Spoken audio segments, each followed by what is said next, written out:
아토피나 습진으로 인해서 생기는 피부 가려움이 굉장히 심하거든요. 사실 이런 피부 가려움증은 다양한 원인으로 생길 수 있는데 단순히 피부가 건조해서 가렵기도 하고요. 염증으로 인해서 열이나 붓기가 심해지면서 가렵기도 하고 잠을 못 자서 가렵기도 합니다. 사실 이럴 때 1차적으로 저희는 식단에 대한 부분을 고민을 하지 않을 수 없는데요. 일반적으로 기름진 음식이나 또는 밀가루 음식을 피하는 걸 시작으로 해서 식단 관리를 하게 됩니다. 하지만 그 외에 숨어있는 범인 한 가지가 더 있습니다. 바로 단 음식들입니다. 보통 이유를 따져보면 혈당 스파이크와 당화 현상 이 두 가지로 볼 수 있는데요. 우리가 정제된 당을 섭취하면 혈당이 오르게 되는데 이때 인슐린이 분비되거든요. 인슐린이 분비되는 과정 속에서 염증을 유발하는 사이토카인의 분비를 촉진하게 됩니다.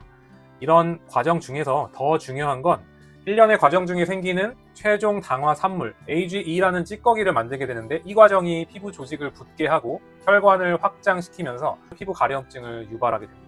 밀가루나 기름진 음식 같은 경우에는 실제로 위가 약하거나 위염이 반복되거나 또는 장내 환경이 좋지 않은 경우에 위나 장의 문제로 인해서 아토피나 습진이 생기는 분들에게는 분명 필요한 식단 조절이면 맞는데요. 하지만 반대로 아토피나 습진이 위나 장의 문제가 별로 없는 분들도 잘 낫다가도 피부 가려움증이 다시 심해지거나 재발되거나 이런 악순환이 반복되는 분들이 많거든요. 이런 분들 같은 경우에는 오히려 단 음식, 예를 들면 각종 액상 과당, 각종 양념 음식들 이런 단 음식에 대한 조절이 분명히 필요할 수 있습니다. 실제로 정제된 설탕 섭취가 아토피 피부염 환자의 염증 수치를 증가시킨다 이런 연구 결과도 있었거든요. 오늘부터 피부를 위해 달달한 유혹을 제한하는 건 어떨까요?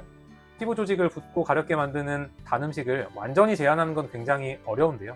하지만 완전히 제한하지 못하더라도 평상시보다 조금씩 줄여나가려고 하는 노력들이 하루 이틀 쌓이고 오래되면 될수록 그 효과는 분명히 보시게 될 겁니다.